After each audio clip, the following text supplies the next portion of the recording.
BBC కథనం ప్రకారం భారత సంతతికి చెందిన 26 సంవత్సరాల సుచిర్ బాలాజీ అనే యువ శాస్త్రవేత్త కృత్రిమ మేధస్సుకు చెందిన ఓపెన్ ఏఐ సంస్థ పరిశోధకుడిగా పనిచేస్తూ విజిల్ బ్లోయర్గా మారిన నేపథ్యంలో శాన్ ఫ్రాన్సిస్కో నగరంలో హఠాన్మరణం చెందాడని తెలుస్తోంది.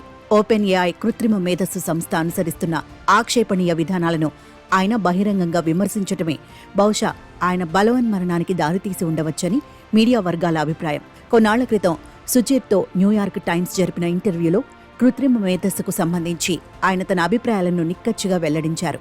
ఈ సాంకేతికత వల్ల సమాజానికి వాటిల్లే ప్రమాదాలపై తన ఆందోళనను బహిరంగంగా వ్యక్తం చేశారు. కాపీరైట్ చట్టం కింద పరిగణించాల్సిన సమాచారాన్ని ఓపెన్ ఏఐ సంస్థ చట్ట విరుద్ధంగా, విచ్చలవిడిగా, అనైతికంగా, అక్రమంగా, అసురక్షితంగా, మోసపూరితంగా ఉపయోగించటాన్ని సుచిర్ తప్పుపడుతూ తీవ్రంగా విమర్శించారు. చాట్ జీపీటీ లాంటి కృత్రిమ మేధస్సు ఏజెంట్లు అంతర్జాలాన్ని హానికరంగా మార్చివేస్తున్నాయని ఆయన స్పష్టం చేశారు. లింక్డ్ఇన్ ప్రొఫైల్ ప్రకారం సుచిర్ బాలాజీ కాలిఫోర్నియా విశ్వవిద్యాలయంలో కంప్యూటర్ సైన్స్ చదివాడు. నవంబర్ 2020 నుంచి ఆగస్టు 2024 వరకు 4 ఏళ్ల పాటు ఓపెన్ ఏఐ సంస్థలో పనిచేశారు. సుచిర్ బాలాజీ ధర్మాగ్రహం వర్తమానంలో సమీప భవిష్యత్తులో కృత్రిమ మేధస్సు కలిగించే హానికార ఫలితాల సంకేతమని నిస్సందేహంగా చెప్పవచ్చు. అధికారం, ఆధిపత్యం, అభివృద్ధి అనే అసంబంధమైన నెపంతో నేడు అధునాతన సాంకేతికతల నిపుణులు తమ శక్తియుక్తులు ఉపయోగించి సృష్టించిన ఒక వికారమైన విజ్ఞానానికి కృత్రిమ మేధస్సు అనే నాగరిక నామకరణం చేశారు. అయితే దీని సంతానం తరచుగా వారికి తెలియకుండా హద్దులు మీరి పగ్గాలు విదిలించుకొని వారి నియంత్రణకు అతీతంగా మారుతున్నాయి, భవిష్యత్తులో మారనున్నాయి.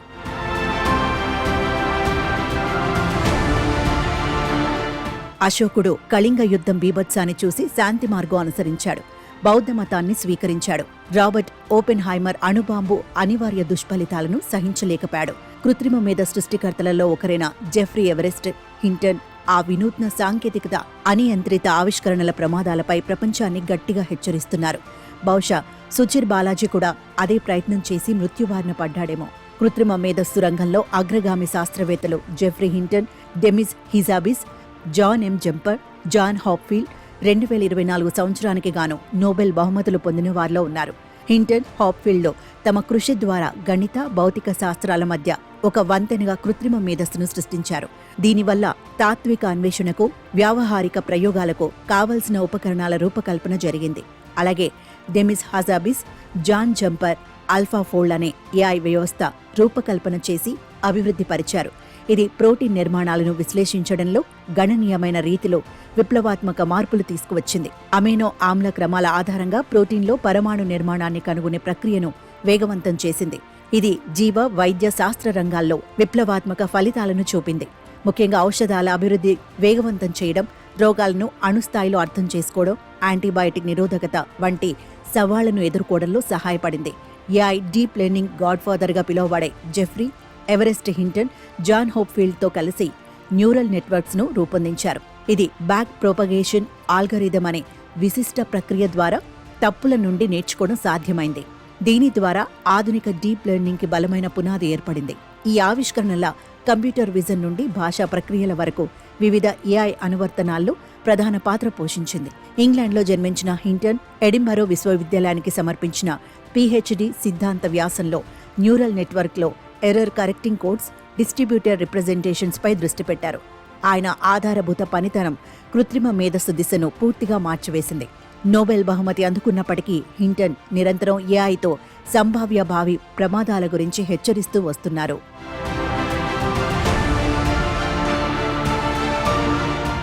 2023లో గూగుల్ను వదిలి హింటన్ అనియంత్రిత కృత్రిమ మేధస్సు అభివృద్ధి కలిగించే ప్రమాదాలు, తప్పుడు సమాచారం వ్యాప్తి, మానవాళికి కలిగే ముప్పు గురించి తన ఆందోళనలను బహిరంగంగా వ్యక్తం చేశారు. హింటన్, హాప్ఫీల్డ్లకు లభించిన గుర్తింపు కృత్రిమ మేధస్సుకు సంబంధించిన పలు రంగాల్లో మార్గదర్శక ప్రభావాన్ని చూపిస్తుంది. డీప్ లెర్నింగ్ ప్రధాన భూమికలైన సిద్ధాంతపరమైన ఆల్గరిథమిక్ మౌలికాలను హింటన్, హాప్ఫీల్డ్లు అందించగా, హసాబిస్, జంపర్లు శాస్త్రీయ సవాళ్లను పరిష్కరించగల కృత్రిమ మేధస్సు సామర్థ్యాన్ని శాస్త్రీయంగా రూఢీపరుస్తూ నిరూపించారు. ఈ విజయాలు కృత్రిమ మేధస్సు ద్వంద్వ స్వభావాన్ని కూడా పునరుద్ఘాటించాయి. సమాజానికి కలిగించే ప్రయోజనాలు చాలా ఉన్నప్పటికీ దాని నైతిక, తదితర అస్తిత్వ సంబంధ సమస్యలు గణనీయమైనవిగా మిగిలిపోతున్నాయి. ఆర్టిఫిషియల్ ఇంటెలిజెన్స్ ఆవిర్భావం, అవసరం, సిద్ధాంతం, పరిణామం, ఆరోహణ, బహుశా అవరోహణ, మంచి చెడు ప్రభావాలు నిజంగా ఆసక్తికరమైనవేనని అనాలి. 1956లో న్యూ హ్యాంప్షైర్లో జరిగిన డార్ట్ మౌత్ వర్క్షాప్లో ఆర్టిఫిషియల్ ఇంటెలిజెన్స్ అనే పదం సృష్టించబడింది. Claude Shannon, John McCarthy, Nathaniel Rochester, Marvin మిన్స్కీలను కృత్రిమ మేధస్సు స్థాపక పితామహులుగా పరిగణిస్తారు. అనేక రకాల పనులను ఆటోమేట్ చేయాలని, సామర్థ్యాన్ని పెంచాలని, మానవ మేధో సామర్థ్యాలను మించిపోయే సంక్లిష్టతలను ఎదుర్కొనాలనే మానవజాతి ఆకాంక్ష నుండి ఆవిర్భవించినది కృత్రిమ మేధస్సు. కృత్రిమ మేధస్సు పరిణామ క్రమంలో ముఖ్యమైన మైలురాళ్లున్నాయి. వాటిలో చాట్ జీపీటీ వంటి సంభాషణల ఏజెంట్ల రంగప్రవేశం కృత్రిమ మేధస్సును ఒక అత్యవసర దుష్టశక్తిగా మార్చివేసి మానవ జీవితంలోని ప్రతి అంశాన్ని ప్రభావితం చేస్తూ, మానవ మెదడు ఆలోచన సామర్థ్యాన్ని దెబ్బతీస్తూ, పర్యవేక్షణ వ్యవస్థ లాంటి ఉపయోగంతో పౌర స్వేచ్ఛలను హరించివేస్తోంది. ఫలితంగా కృత్రిమ మేధస్సు ఆధునిక ఆవిష్కరణల ప్రమాదాలను సూచిస్తుంది. కాబట్టి దాని రూపాంతర సామర్థ్యాన్ని చెడుగా వినియోగించకుండా జాగ్రత్తలు తీసుకోవడం అనేది ఒక సవాలుగా మారింది. మొట్టమొదటి అణ్వాయుధ ఆవిర్భావం, ప్రయోగం, దాని అనుకూల ప్రతికూల ప్రభావాలు, వాటి మధ్య చోటు చేసుకున్న తేడాలను కూలంకుషంగా పరిశీలించటం ఆవశ్యం.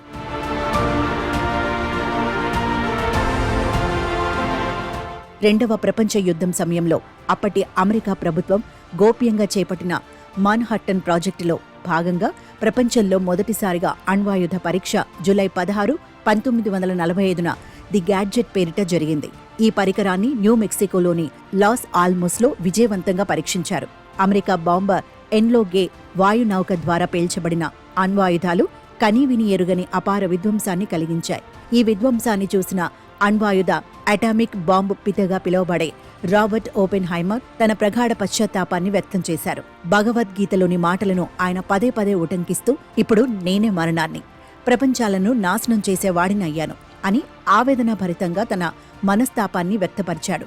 మౌర్య అశోకుడిలో కలిగిన పరివర్తన, రాబర్ట్ ఓపెన్ హైమర్ పశ్చాత్తాపం, జెఫ్రీ ఎవరెస్ట్ హింటన్ ఆవేదనలకు బహువిధ సామీప్యాలు ఉన్నాయి. కళింగ యుద్ధంలో విధ్వంసాన్ని చూసి చలించిన అశోకుడు హింసను త్యజించి బౌద్ధ మతాన్ని స్వీకరించారు. ప్రజల శ్రేయస్సుకు కట్టుబడి శాంతి పరిపాలనకు అంకితమయ్యారు. ఓపెన్ హైమర్ మాన్హట్టన్ ప్రాజెక్ట్ శాస్త్రీయ డైరెక్టర్గా అణుబాంబు సృష్టిలో కీలక పాత్ర పోషించి ఆ బాంబు ప్రభావానికి బాధపడ్డారు. ఆయుధ నియంత్రణను సమర్థిస్తూ తన పనికి పశ్చాత్తాపం వ్యక్తం చేశారు. అలాగే కృత్రిమ మేధస్సు అభివృద్ధికి గాడ్ ఫాదర్గా ప్రఖ్యాతిగాంచిన జెఫ్రీ ఎవరెస్ట్ హింటన్ న్యూరల్ నెట్వర్క్ల అభివృద్ధికి కారణమై ఆధునిక సాంకేతిక విజ్ఞానానికి కారకుడైనప్పటికీ కృత్రిమ మేధస్సు అనూహ్య దుష్ఫలితాల గురించి, అది ఆర్థిక వ్యవస్థలపై, సమాజాలపై, మానవ స్వయం శక్తిపై కలిగించే ప్రభావాల గురించి ఆందోళన వ్యక్తం చేస్తున్నారు. మానవ మేధో సృష్టి ఫలితాలను అవగాహన చేసుకోవడంలోని నిజమైన విజ్ఞానం ఇమిడి ఉంటుంది. శాస్త్రవేత్తల సృష్టి పర్యవసానంగా జరిగే అనర్థానికి దాని కారకులు పశ్చాత్తాపం వెల్లడి చేయడం మార్పు దిశగా ఒక సంకేతమని, ప్రపంచాన్ని బాధ్యతాయుతమైన భవిష్యత్తు వైపు తీసుకెళ్లగలదని భావించాలి. అశోకుడు, ఓపెన్ హైమర్, హింటన్ లాంటి వారి అనుభవాలు, ఆవేదనల నుండి ఇటీవలే మరణించిన 26 సంవత్సరాల సుచీర్ బాలాజీ హెచ్చరిక నుండి నేర్చుకోవడం ప్రపంచానికి, మానవాళికి ప్రయోజనకరం.